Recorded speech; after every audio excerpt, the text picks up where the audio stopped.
In the previous episode, I've talked about what memory cores are in the Tower of Chambers. If you haven't seen it, be sure to take a look to get a better understanding of this week's episode. This week's main focus is on Model 5H-RP, also known as Model Sharp. Sharp is a very intellectual being, and the memory cores it leaves behind are no doubt very helpful to the player. Now, while Sharp is intellectual, it doesn't fall into the stereotype of intellectual character in most media. Most intelligent characters in forms of media often belittle those who are less knowledgeable. That isn't the case for Sharp. Sharp has a background of being one of the smartest models around. Though calculated and precise, it never tries to belittle those around it. It would often prompt one to figure things out on their own. In the best case, it would provide its own observation to those willing to listen. Sharp finds it entertaining to allow others to find answers to a problem.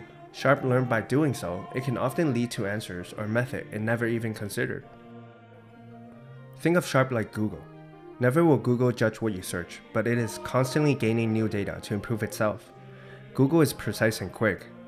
It is there when you need it, and when you don't, it is still there, just in case you do. Well, Sharp is like Google, but with a personality. A personality I much rather leave for the player to discover on their own. This model appears throughout the game occasionally to help those who seek its observations. Sharp provides clues and hints to solving puzzles nearby. It provides several observations it has gathered. Most of these messages can be considered a hint system in the game.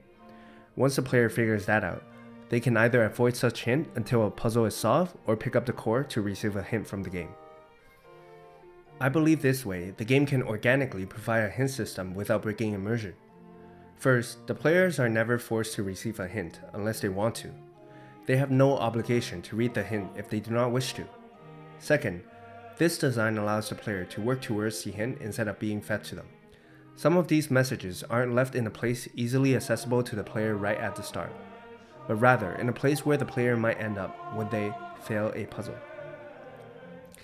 These hints become a part of the world and lore because it is logical for the model Sharp to leave messages at those places. It is a model that likes to provide information to those that wish to listen, and it is a model that respects those who attempt to solve a problem on their own. If you enjoyed this week's episode, make sure to subscribe for future content. Next week, I will be diving more into puzzle designs. However, I don't think I'll be showing any more specific puzzles because that would spoil the game. Instead, what I opt to do is create a video of how I would approach creating a puzzle inside Tower of Chambers. This way, puzzles won't be spoiled for those who follow the series, and at the same time, you as the viewer can learn how I will construct a complex puzzle from scratch. And yeah, thanks for watching.